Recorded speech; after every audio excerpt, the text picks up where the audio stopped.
Deadpool, if you think about it, as he's a Canadian mercenary with, lead pipe cruelty, and he's morally flexible, and he's got cancer, and he's kind of hideously scarred, and these are all sort of items that a lot of studios wouldn't necessarily be anxious to put up on the screen, particularly in this kind of universe, but in the X-Men kind of brand, but they did. Here we are, and I'm pretty damn grateful to be here.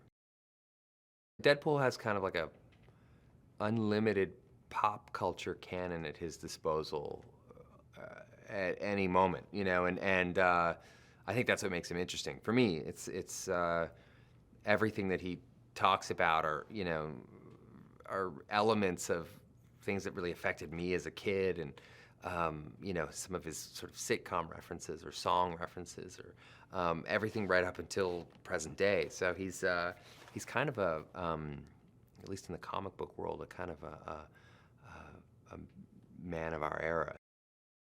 We occupy a space that no other comic book movie has or can. So it's pretty cool in that regard.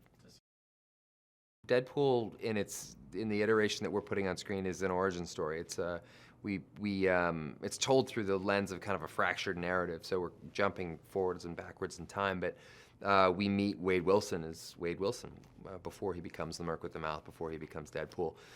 He's a guy who has cancer. He's a guy who's dying. He's given a very short window of time to live. Audiences that haven't been indoctrinated into the Deadpool world, I think they're gonna.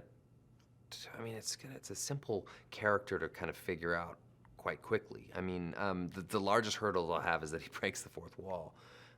Otherwise, it's just funny, And I mean, we're on set with some of the crew members may not necessarily be versed in Deadpool, and they're laughing at really obscure references that we're making and that sort of thing. But at the end of the day, it's an origin story, and so we're teaching them who this guy is, and so there'll be no question by 10 minutes into the film who this character is and why he exists, and that's just good old-fashioned storytelling, and that's the fun part.